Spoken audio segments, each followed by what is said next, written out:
In this lesson, we will finish cleaning up our source data. So we basically just have the clavicles and the feet, and then we'll need to make sure that the center of gravity is brought to the center of our scene right here at the origin. So we'll need to translate that over, but one step at a time. Let's say we go ahead and jump over to the clavicles. So if we go ahead and start with the left clavicle, with that selected, if we now go ahead and zero out our rotation, again, we'll go ahead and right click, you'll notice that that's going to bring the arm up, but no worries. All we have to do now is rotate it down to about 90 degrees, right? So you'll notice that we'll have to use the heading axis for this to work. Let's go ahead and put in a value of -90. All right, sweet. So we can go to the right clavicle now. Let's zero out our rotation. Now when we start to bring this down, it's +90, since the orientation is flipped. So we'll go ahead and set this value to +90, and that'll take care of the clavicles for us. All right, so we are just about there. Let's say we jump to the feet. Now, let me show you something. Let's say we grab our move tool. So I'll go ahead and press the E key, and let's make sure world mode is off. So keep track of your orientation here, because you want to make sure that the feet are pointed the right way when we connect our control rig to follow this capture data. That way we don't have to deal with any flipping issues, any extreme flipping issues, that is. There might be a little bit of a flip here and there that we'll need to correct, but that's very easy to do. We'll learn how to do that a little bit later on. All right, so with this in mind, let's go ahead and zero out the orientation of this foot joint. I'll go to Mode in the Attributes Manager, and I'll jump down to Object. So from there, underneath Coordinates, we can go ahead and zero out our values here.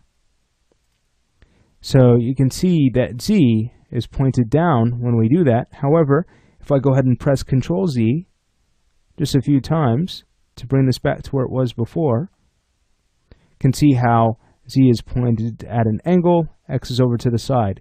So let's go ahead and use this information. I'll go ahead and zero out these values again.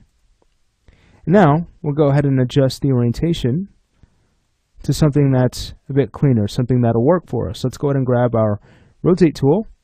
We'll rotate this over so that, again, X is pointed over to the side.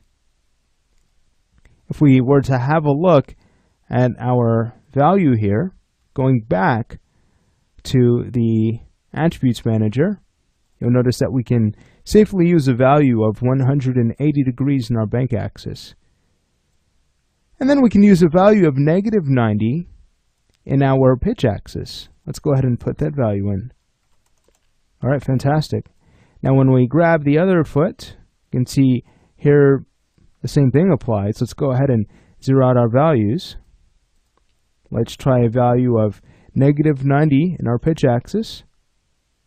And then we can try a value of 180 in our bank axis. Let's grab our move tool again with the E key and take a look. It's pointed correctly. Wonderful. So we've managed to reset the skeleton. This looks great. Let's say we go ahead and move this over now. So I might do so using the hip here. With the hip selected, which is the skeleton's root, we can go ahead and slide that over. Typically, I don't like to use the root null.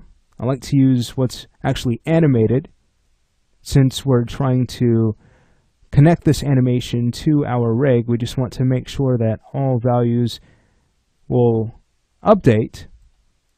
That way, everything works when we do finally make that connection. So for that reason, and since the null is already at the origin, it would make sense to just go ahead and grab the root, which is not at the origin, and move it over. Now when we do move it over, it's probably safer to do so in world mode. That way we're just moving along one axis according to the scene's world. Now, let's say we jump over to our front view. It might be easier to align the skeleton this way. So we'll go ahead and translate it over in the x-axis. Fantastic. And I think we're good to go. We can zoom in a little bit closer just to kind of get this to the correct spot. All right, wonderful stuff. And if you wanted to, take a look at your position X value. We can go ahead and right click to kind of zero out that value to center this chain. So we were really close, but by zeroing this out with world mode, that'll make sure that we are exactly where we need to be. All right, fun stuff. Well, guess what? We've basically finished up our work as far as resetting this chain. So what I'd like to do now is go ahead and stop the lesson here. In the following lesson, we're basically ready to align our source data to the control rig it will eventually drive.